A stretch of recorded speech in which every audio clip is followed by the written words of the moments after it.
السلام علیکم ورحمۃ اللہ وبرکاتہ۔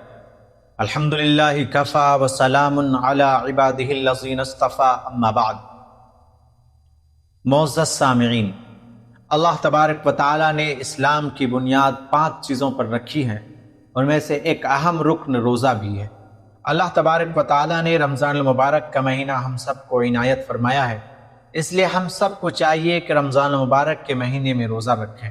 بڑے ہی خوش نصیب ہیں وہ لوگ جو رمضان المبارک کے آنے سے پہلے ہی خوب تیاریاں کرتے ہیں۔ حدیث میں آتا ہے کہ اللہ کے نبی پاک صلی اللہ علیہ وسلم رجب کے مہینے سے ہی رمضان المبارک کے روزے رکھنے کی تیاریاں فرماتے تھے۔ چنانچہ آپ صلی اللہ علیہ وسلم کی ایک دعا ہے جو بہت مشہور ہے، آپ فرماتے تھے کہ اللہم بارک لنا فی رجب و شعبان وبلغنا الی رمضان، کہ اللہ رجب اور شعبان میں برکت دے اور ہمیں رمضان المبارک کے مہینے تک پہنچا دے۔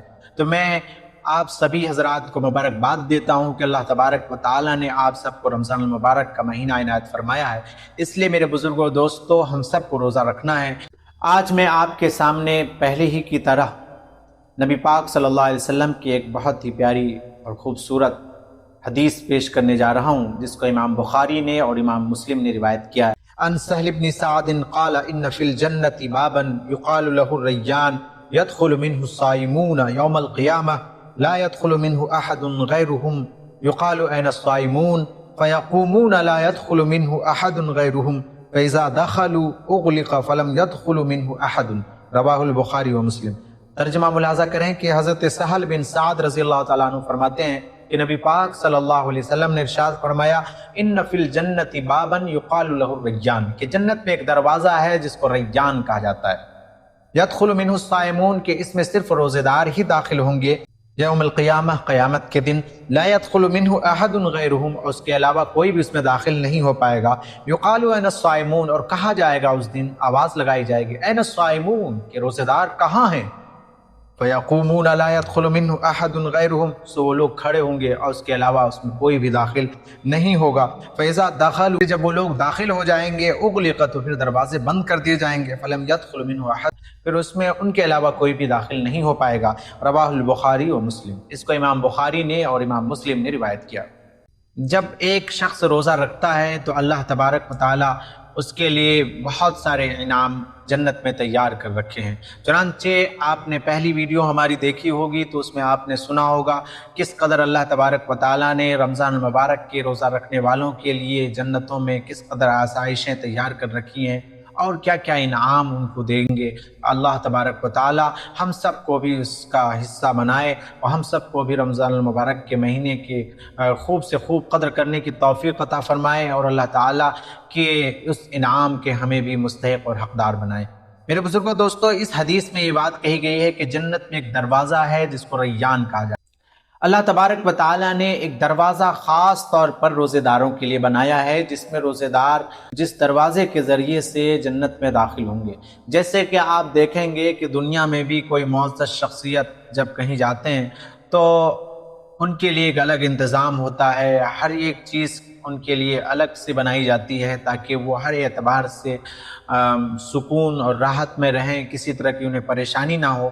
تو اسی طرح سے اللہ تبارک و تعالی رمضان المبارک کی روزہ رکھنے والوں کے لیے جنت میں ایک دروازہ بنایا ہے جس کو باب الریان کہتے ہیں۔ قیامت کے دن اللہ تبارک و تعالی روزے داروں کو اس دروازے کے ذریعے سے ہی داخل کرے گا۔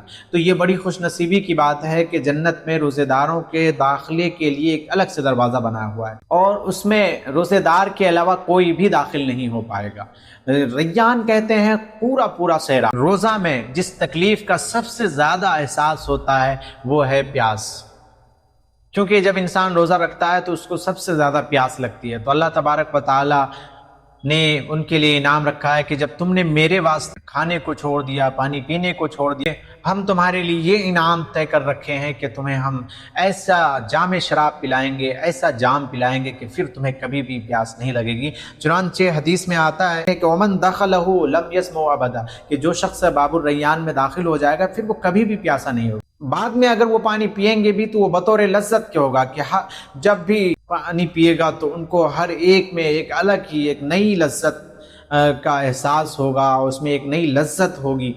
ہمیں یہاں پر ایک بات اور بھی سمجھ لینی چاہیے، اللہ تبارک و تعالیٰ کی جنت بہت بڑی ہے اور جنت کے بہت سارے دروازے ہیں، ان میں سے کچھ دروازے جو ہیں بہت مشہور ہیں، جیسے کہ باب الصلاح، باب الجہاد، باب الصدقہ، باب الایمن، باب الکاظمین۔ اس کا کیا مطلب ہے؟ اس کا مطلب یہ ہے کہ جو شخص جس چیز کی سب سے زیادہ اہمیت دیتا ہے، جس چیز میں سب سے زیادہ منہمک ہوتا ہے، اللہ تبارک و تعالیٰ ایسے لوگوں کو اسی دروازے کے ذریعے سے داخل کرے گا۔ بڑے خوش نصیب ہیں وہ لوگ جن کو ہر دروازے سے پکارا جائے گا کہ آپ میرے ہاں تشریف لے آئیں۔ باب الصلاح سے آوازیں آئیں گی کہ آپ میرے ہاں تشریف لے آئیں، باب الجہاد سے آوازیں آپ میرے ہاں تشریف لے آئیں، یعنی ہر دروازے سے پکارو۔ بخاری شریف میں ایک حدیث ہے کہ حضرت ابوبکر صدیق رضی اللہ تعالیٰ عنہ کو ہر جنت کے دروازے سے آوازیں آئیں گی کہ آپ میرے ہاں تشریف لے آئیں، آپ میرے طرف سے چلے آئیں، آپ میرے ہاں آ جائیں۔ میرے بزرگوں، دوستو، ہم سب کو رمضان المبارک کے مہینے کے روزے رکھنے ہیں اور ہمیں اس کی بڑی قدر کرنے کی ضرورت ہے۔ اس کا ایک ایک لمحہ بڑا قیمتی ہے، تو اس میں رحمتیں اور برکتیں بارش کی طرح برس رہی ہیں۔ جو شخص جتنا سمیٹ لینا چاہے اور اس کے حصے میں اتنی نیکیاں آ جائیں گی۔ تو ہم سب کو خوب سے خوب اس میں بڑھ چڑھ کر حصہ لینا ہے۔ ہمیں نمازیں بھی پڑھنی ہیں، ہمیں روزے بھی رکھنے ہیں، ہمیں تراویح بھی پڑھنی ہے، ہمیں دعائیں بھی کرنی ہیں، ہمیں استغفار بھی کرنی ہے، ہمیں تہجد کی نماز بھی پڑھنی ہے، تاکہ اللہ تبارک و تعالیٰ کے انعام کے ہم مستحق ہو سکیں۔ اللہ ہمیں عمل کی توفیق عطا فرمائے۔